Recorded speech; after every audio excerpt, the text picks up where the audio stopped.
राधे राधे महाराज जी, आपके चरणों में कोटि कोटि प्रणाम। महाराज जी, यदि कोई लड़की छेड़छाड़ या शारीरिक उत्पीड़न का शिकार कार्य क्षेत्र या घर पर हुई हो और महाराज जी का अनुसरण करने के बाद भी यदि वो उस व्यक्ति को माफ नहीं कर सकती और आघात के साथ आगे नहीं बढ़ पा रही, तो क्या किया जाना चाहिए इस संदर्भ में महाराज जी? हम तो ऐसे सब माताओं बहनों से कहते हैं कि ये एक ऐसा चैप्टर है जिसमें हमें क्षमा नहीं करना चाहिए। अगर भूल आपको दिखाई दे रही कि सुधरने लायक आदमी, इससे गलती हो गई तो क्षमा कर देना चाहिए। वो आंखों से दिखाई देता है।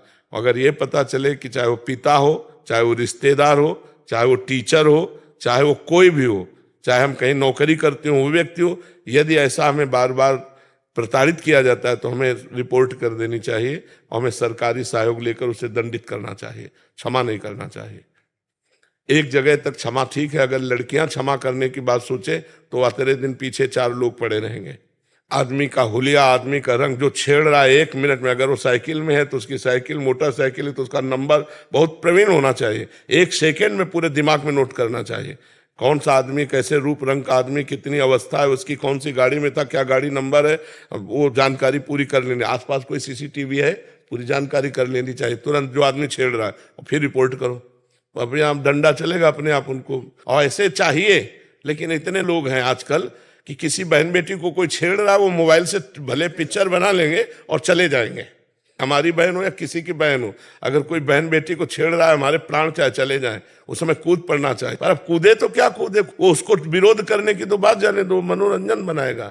तो हमें लगता है माताओं बहनों को, अगर एक बार कहीं ऐसा नजर आता है कि पहली बार इससे गलती हुई और इसे क्षमा कर देने से आदमी सुधर जाएगा, तो क्षमा कर देना चाहिए, नहीं फिर दबा के नहीं रखना चाहिए, क्योंकि उससे गंदगी बढ़ती चली जाएगी और आपका हृदय जलता चला जाएगा। अगर कोई पारिवारिक सदस्य है या कोई जहां आप काम करते हैं तो उसको एक बार सचेत कर दे कि अगर दोबारा आपने किया तो आप बहुत ही समस्या में फंस जाएंगे। महाराज जी, जब वो सिचुएशन आता है तो इतना भयभीत कर देता है कि आप कुछ कर ही नहीं पाते हो। नहीं, कैसे भयभीत कर देता है?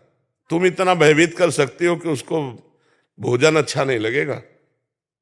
अपने स्वरूप को आप जागृत करो।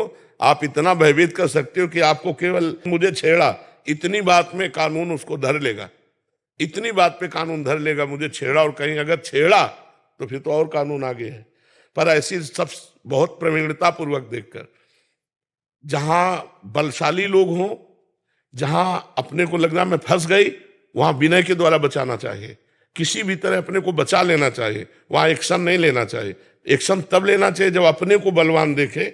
अगर ऐसी जगह फंस चुकी है कि अब एक्शन लेने से काम नहीं चलेगा, तो विनय से काम ले लें, किसी चतुराई से काम ले लें कि हम किसी तरह हाथ जोड़कर, पैर जोड़कर अपने को बचा पाएं, फिर इसके बाद एक्शन ले लेंगे।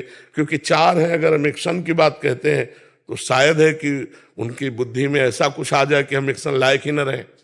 हो सकता है कभी ऐसी परिस्थिति किसी के साथ ना घटे, पर कभी अगर ऐसी घटना हो तो हाथ जोड़कर, पैर जोड़कर मैं कभी किसी से कुछ नहीं कहूंगी, मैं कभी नहीं कहूंगी। ऐसा विश्वास दिलाकर यदि अपने प्राण बचाए जा सके तो बाद में तो दंड दिया जा सकता है, लेकिन उस समय जहां अपनी समस्या फंस रही हो तो किसी भी तरह अपने को बचाने की चेष्टा करनी चाहिए, भगवान से प्रार्थना करनी चाहिए। क्योंकि बहुत नीच प्रवृत्ति के लोग हैं, तो बहुत ऐसी घटनाएं तो विचलित कर देती हैं। पर जहां तक हो सके अपने को बचावे। रात्रि में अकेला न चले, कोई न कोई भाई, परिवार का कोई सदस्य हो तो ज्यादा अच्छा रहता है।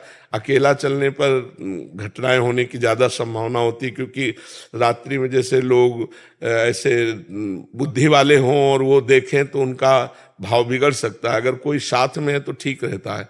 तो बहुत सावधानी, जहां तक हो सके पहले ही एक्शन में अपने आप को बचाने की चेष्टा करनी चाहिए।